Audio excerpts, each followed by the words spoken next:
सुने कार्यक्रम हवा महल।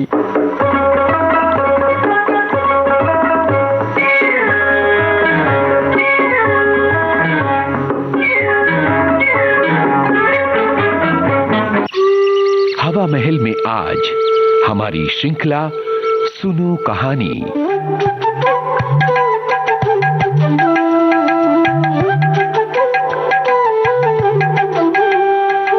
सुनो कहानी इस श्रृंखला के अंतर्गत मुंशी प्रेमचंद की कहानी कुसुम का पहला भाग आपको सुनवा रहे हैं। वाचक स्वर ममता सिंह, प्रस्तुतकर्ता विजय दीपक छिब्बर। साल भर पहले की बात है। एक दिन शाम को हवा खाने जा रहा था कि महाशय नवीन से मुलाकात हो गई। मेरे पुराने दोस्त हैं, बड़े बेतकल्लुफ और मनचले। आगरे में मकान है, अच्छे कवि हैं। उनके कवि समाज में कई बार शरीक हो चुका हूँ। ऐसा कविता का उपासक मैंने कहीं नहीं देखा। पेशा तो वकालत, पर डूबे रहते हैं काव्य चिंतन में। आदमी ज़हीन है, मुकदमा सामने आया और उसके तह तक पहुंच गए। इसलिए कभी कभी मुकदमे मिल जाते हैं, लेकिन कचहरी के बाहर अदालत या मुकदमे की चर्चा उनके लिए निषिद्ध है। अदालत की चारदीवारी के अंदर 4-5 घंटे वो वकील होते हैं। चारदीवारी के बाहर निकलते ही कवि हैं, सिर से पांव तक। जब देखिए कवि मंडल जमा है, कवि चर्चा हो रही है, रचनाएं सुन रहे हैं, मस्त हो होकर झूम रहे हैं। और अपनी रचना सुनाते समय तो उन पर एक तल्लीनता सी छा जाती है। वो जब लखनऊ आते हैं, मुझे पहले सूचना दे दिया करते हैं। आज उन्हें अनायास लखनऊ में देखकर मुझे आश्चर्य हुआ। अरे, आप यहाँ कैसे? कुशल तो है? मुझे आने की सूचना तक न दी। बोले, भाई जान, एक जंजाल में फंस गया हूँ। आपको सूचित करने का समय न था। फिर आपके घर को मैं अपना घर ही समझता हूँ। इस तकल्लुफ की क्या जरूरत कि आप मेरे लिए कोई विशेष प्रबंध करें। मैं एक जरूरी मामले में आपको कष्ट देने आया हूँ। इस वक्त की सैर को स्थगित कीजिए और चलकर मेरी विपत्ति कथा सुनिए। मैंने घबरा कर कहा, आपने तो मुझे चिंता में डाल दिया। आप और विपत्ति कथा? अरे, मेरे तो प्राण सूखे जाते हैं। घर चलिए, चित्त शांत हो तो सुनाऊं। बाल बच्चे तो अच्छी तरह हैं? हाँ हाँ, सब अच्छी तरह हैं, वैसी कोई बात नहीं है। तो चलिए, रेस्टोरेंट में कुछ जलपान तो कर लीजिए। नहीं भाई, इस वक्त मुझे जलपान नहीं सूझता। हम दोनों घर की ओर चले। घर पहुंचकर उनका हाथ मुंह धुलाया, शरबत पिलाया, इलायची पान खाकर उन्होंने अपनी विपत्ति कथा सुनानी शुरू कर दी। कुसुम के विवाह में आप गए ही थे। उसके पहले भी आपने उसे देखा था। मेरा विचार है कि किसी सरल प्रकृति के युवक को आकर्षित करने के लिए जिन गुणों की जरूरत है, वो सब उसमें मौजूद है। आपका क्या ख्याल है? मैंने तत्परता से कहा, मैं आपसे कहीं ज्यादा कुसुम का प्रशंसक हूँ। ऐसी लज्जाशील, सुघड़, सलीकेदार और विनोदिनी बालिका मैंने दूसरी नहीं देखी। महाशय नवीन ने करुण स्वर में कहा, हाँ, वही कुसुम आज अपने पति के निर्दय व्यवहार के कारण रो रो कर प्राण दे रही है। उसका गौना हुए 1 साल हो रहा है। इस बीच में वो 3 बार ससुराल गई, पर उसका पति उससे बोलता ही नहीं। उसकी सूरत से बेजार है। मैंने बहुत चाहा कि उसे बुलाकर दोनों में सुलह करा दूं, मगर न आता है, न मेरे पत्रों का उत्तर देता है। न जाने क्या गांठ पड़ गई है कि उसने इस बेदर्दी से आंखें फेर ली। अब सुनता हूँ उसका दूसरा विवाह होने वाला है। कुसुम का बुरा हाल हो रहा है। आप शायद उसे देखकर पहचान भी न सकें। रात दिन रोने के सिवा दूसरा काम नहीं है। इससे आप मेरी परेशानी का अनुमान कर सकते हैं। जिंदगी की सारी अभिलाषाएं मिटी जाती हैं। हमें ईश्वर ने पुत्र न दिया, पर हम अपनी कुसुम को पाकर संतुष्ट थे और अपने भाग्य को धन्य मानते थे। उसे कितने लाड प्यार से पाला, कभी उसे फूल की छड़ी से भी न छुआ। उसकी शिक्षा दीक्षा में कोई कमी न उठा रखी। उसने बीए नहीं पास किया, लेकिन विचारों की प्रौढ़ता और ज्ञान विस्तार में किसी ऊंचे दर्जे की शिक्षित महिला से कम नहीं। आपने उसके लेख देखे हैं। मेरा ख्याल है बहुत कम देवियां वैसे लेख लिख सकती हैं। समाज, धर्म, नीति सभी विषयों में उसके विचार बड़े परिष्कृत हैं। बहस करने में तो वो इतनी पटु है कि मुझे आश्चर्य होता है। गृह प्रबंध में इतनी कुशल कि मेरे घर का प्रायः सारा प्रबंध उसी के हाथ में था। किंतु पति की दृष्टि में वो पांव की धूल के बराबर भी नहीं। बार बार पूछता हूँ, तूने उसे कुछ कह दिया है? यह क्या बात है? आखिर वो तुझसे इतना उदासीन क्यों है? इसके जवाब में रोकर यही कहती है, मुझसे तो उन्होंने कभी कोई बातचीत की ही नहीं। मेरा विचार है कि पहले ही दिन दोनों में कुछ मनमुटाव हो गया। वो कुसुम के पास आया होगा और उससे कुछ पूछा होगा। उसने मारे शर्म के जवाब न दिया होगा। संभव है उससे 2-4 बातें और भी की हों। कुसुम ने सिर न उठाया होगा।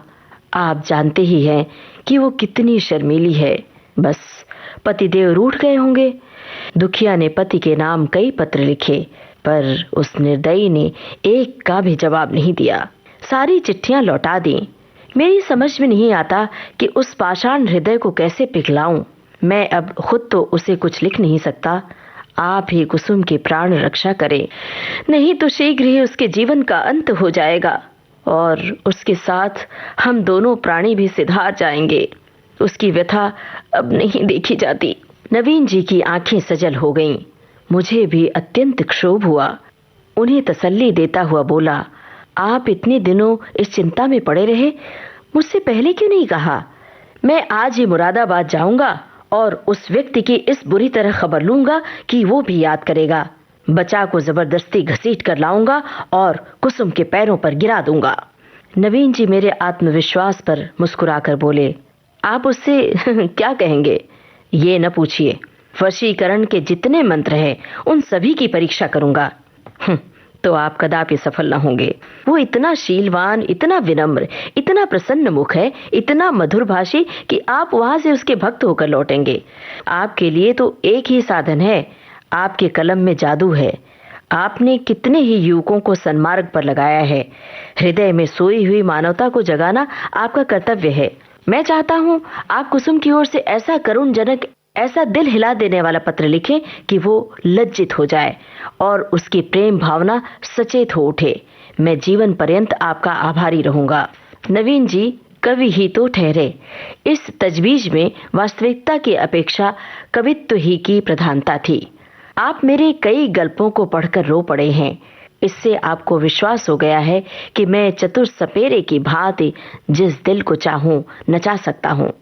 आपको ये मालूम नहीं कि सभी मनुष्य कवि नहीं होते और ना एक से एक भावुक। जिन गल्पों को पढ़कर आप रोए हैं, उन्हीं गल्पों को पढ़कर कितने ही सज्जनों ने विरक्त होकर पुस्तक फेंक दी है।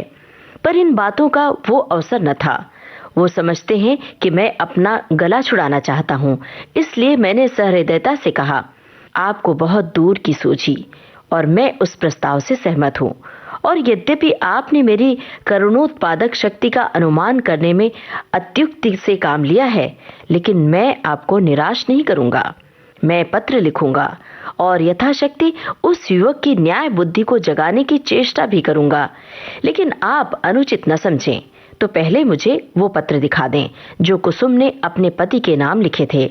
उसने पत्र तो लौटा ही दिए हैं और यदि कुसुम ने उन्हें फाड़ नहीं डाला है तो उसके पास होंगे। उन पत्रों को देखने से मुझे ज्ञात हो जाएगा कि किन पहलुओं पर लिखने की गुंजाइश बाकी है। नवीन जी ने जेब से पत्रों का एक पुलिंदा निकालकर मेरे सामने रख दिया और बोले, मैं जानता था आप इन पत्रों को देखना चाहेंगे, इसलिए इन्हें साथ लेता आया। आप इन्हें शौक से पढ़ें। कुसुम जैसे मेरी लड़की है, वैसे ही आपकी भी लड़की है। आपसे भला क्या पर्दा। सुगंधित गुलाबी चिकने कागज पर बहुत ही सुंदर अक्षरों में लिखे उन पत्रों को मैंने पढ़ना शुरू किया। मेरे स्वामी, मुझे यहाँ आए 1 सप्ताह हो गया, लेकिन आंखें पल भर के लिए भी नहीं झपकी। सारी रात करवटें बदलते बीत जाती है। बार बार सोचती हूँ, मुझसे ऐसा क्या अपराध हुआ कि उसकी आप मुझे ये सजा दे रहे हैं।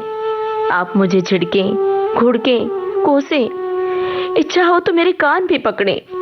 मैं इन सभी सजाओं को सहर्ष सह लूंगी, लेकिन ये निष्ठुरता नहीं सही जाती। मैं आपके घर 1 सप्ताह रही। परमात्मा जानता है कि मेरे दिल में क्या क्या अरमान थे। मैंने कितनी बार चाहा कि आपसे कुछ पूछूं, आपसे अपने अपराधों को क्षमा करवाऊं, लेकिन आप मेरी परछाई से भी दूर भागते थे। मुझे कोई अवसर न मिला। आपको याद होगा कि जब दोपहर को सारा घर सो जाता था तो मैं आपके कमरे में जाती थी और घंटों सिर झुकाए खड़ी रहती थी, पर आपने कभी आंख उठाकर न देखा। उस वक्त मेरे मन की क्या दशा होती थी, इसका कदाचित आप अनुमान न कर सकेंगे। मेरी जैसी अभागिन स्त्रियां इसका कुछ अंदाजा कर सकती हैं। मैंने अपनी सहेलियों से उनकी सुहाग रात की कथाएं सुन सुनकर अपनी कल्पना में सुखों का जो स्वर्ग बनाया था, उसे आपने कितनी निर्दयता से नष्ट कर दिया। मैं आपसे पूछती हूँ, क्या आपके ऊपर मेरा कोई अधिकार नहीं है? अदालत भी किसी अपराधी को दंड देती है तो उस पर कोई न कोई अभियोग लगाती है, गवाहियां लेती है, उनका बयान सुनती है। आपने तो कुछ पूछा ही नहीं। मुझे अपनी खता मालूम हो जाती तो आगे के लिए सचेत हो जाती। आपके चरणों पर गिरकर कहती, मुझे क्षमा दान दो। मैं शपथ पूर्वक कहती हूँ, मुझे कुछ नहीं मालूम आप क्यों रुष्ट हो गए। संभव है आपने अपनी पत्नी में जिन गुणों को देखने की कामना की हो वे मुझ में ना हो। बेशक मैं अंग्रेजी नहीं पढ़ी, अंग्रेजी समाज की रीति नीति से परिचित नहीं, न अंग्रेजी खेल ही खेलना जानती हूँ।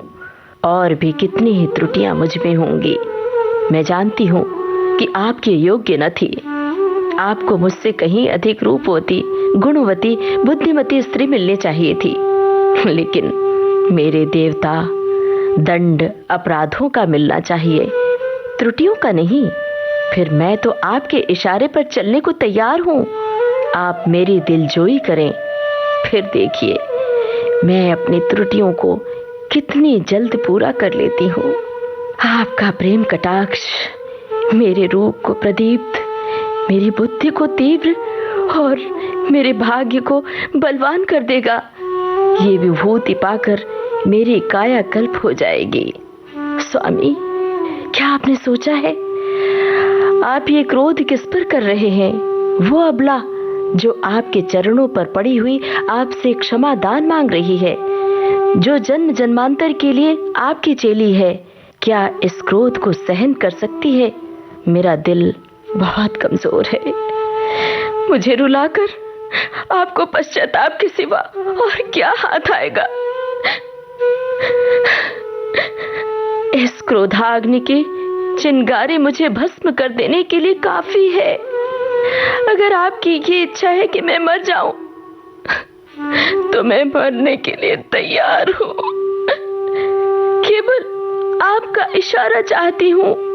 अगर मरने से आपका चित्त प्रसन्न हो तो मैं बड़े हर्ष से अपने को आपके चरणों में समर्पित कर दूंगी। मगर इतना कहे बिना नहीं रहा जाता कि मुझ में 100 ऐब हो, पर एक गुण भी है। मुझे दावा है कि आपकी जितनी सेवा मैं कर सकती हूँ उतनी कोई दूसरी स्त्री नहीं कर सकती। आप विद्वान हैं, उदार हैं, मनोविज्ञान के पंडित हैं। आपकी दासी आपके सामने खड़ी दया की भीख मांग रही है, क्या उसे द्वार से ठुकरा दीजिएगा? आपकी अपराधिनी कुसुम। ये पत्र पढ़कर मुझे रोमांच हो आया। ये बात मेरे लिए असह्य थी कि कोई स्त्री अपने पति की इतनी खुशामद करने पर मजबूर हो जाए।